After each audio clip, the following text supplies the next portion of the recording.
자, 여러분께 공기업 관련 간단한 설명을 드리도록 하겠습니다. 자, 공기업 취업과 관련돼서 가장 많이 변한 게 NCS라는 것이 도입이 된 것입니다. 자, 그럼 여러분들이 NCS를 어떻게 생각하시나 하면 직무와 관련되어 있는 것이다 이렇게 막연하게 생각을 하는데, 크게 NCS는 두 가지로 나눌 수가 있습니다. 그 첫 번째와 실제 직업과 관련된 기초 능력이 있나 없나입니다. 그래서 실제 직업과 관련된 기초 능력이 있나 없나는 이제까지 여러분들이 많이 알고 계시는 인적성 검사, 그 대표적인 게 삼성의 사트라고 보시면 됩니다. 그래서 그 인적성 검사가 조금 유사하거나 약간 변형된 것이다 이렇게 생각하시고, 또 하나 두 번째로 가장 많이 바뀌는 게 직무 수행 능력입니다.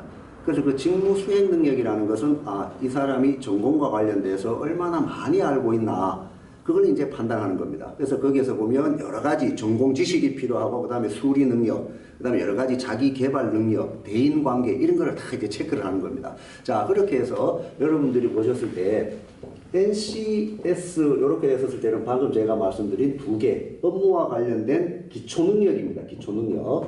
기초 능력은 방금 말씀드렸듯이 사트라고 생각하시면 되고, 그 다음에 직무와 관련된 가장 우리가 흔히 이야기하는 직무 수행 능력 이렇게 했었을 때 수행 능력이 전공입니다. 전공. 자, 이렇게 해서 지금 인터넷이나 이런 데서 많이 떠도는 NCS만 하면 공기업에 합격합니다. 이러는데 그거는 전혀 틀린 말입니다. 그래서 이제까지는 우리가 법학 시험이라고 예를 들었을 때 그 법학은 뭡니까? 판례가 주로 시험에 나왔다 하면, 최근에는 말 그대로 이렇게 되니까 실제 우리 회사에서 이런 법리 문제가 생겼다. 이럴 때 어떻게 해결할 수 있겠느냐. 이런 질문이 이제 나온다는 겁니다. 그래서 전공을 무시하면 안 되는 겁니다. 그래서 이제까지 우리가 공기업이라고 했었을 때 뭡니까? 전공시험 칩니다. 그 다음에 논술 칩니다. 그 다음에 우리가 상식이라고 흔히 이야기 많이 하는 걸 이제까지 이 세 과목을 시험을 쳤는데, 이 전공이 뭡니까? 결국은 이겁니다.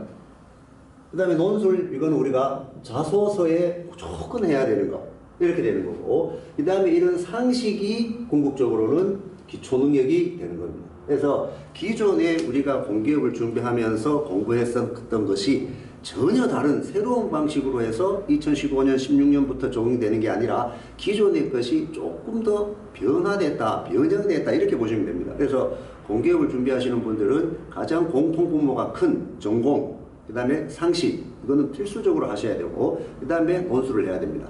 그래서 저희 학원 같은 경우에는 특히 NCS 이렇게 해서 실제 대학에 강의도 하시고, 역량평가, 역량 능력 이런 거에 실제 프로그램도 담당하시는 교수님들을 모시고 실제 수업이 진행이 되고 있고, 나머지 과목도 다 마찬가지입니다. 그래서 일반적으로 전공은 크게 나눴을 때 법학, 행정학, 경영학, 경제학 이 네 가지가 되는데, 여러분들도 잘 아시겠지만 통합 전공이라고 해서 다 같이 치기도 합니다.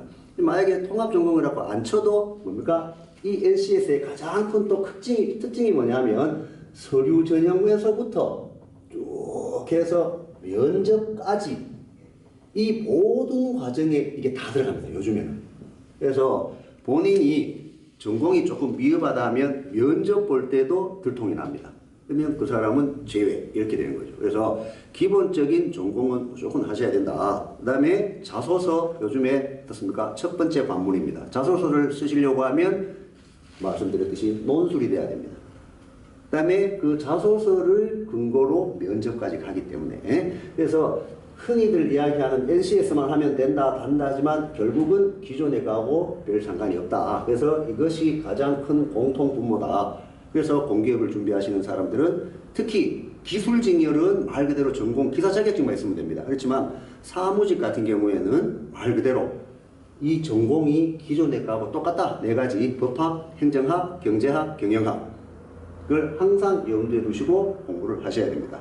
특히 전공은 절대 무시하면 안 됩니다. 그래서 크게 NCS는 이렇게 두 가지로 나눠진다는 것을 딱 생각을 하시면 여러분들이 공기업을 어떻게 준비해야 되느냐 충분히 이해가 되실 겁니다. 그 다음에 간략하게 마지막으로 공공기관 공기업은 크게 세 가지로 나눠지는데, 시장형 공기업이냐, 준시장형 공기업이냐, 그 다음에 기타 공기업이냐, 이렇게 세 가지로 나눠집니다. 그래서 그 공기업의 종류는 우리가 흔히 많이 들어서 아는 메이저급 말고 굉장히 많습니다. 그래서 공공기관은 350개 내지 400개가 됩니다.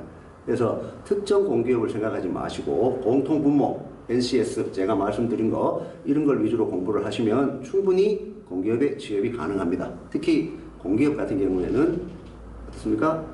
그 시기가 정해져 있지 않습니다.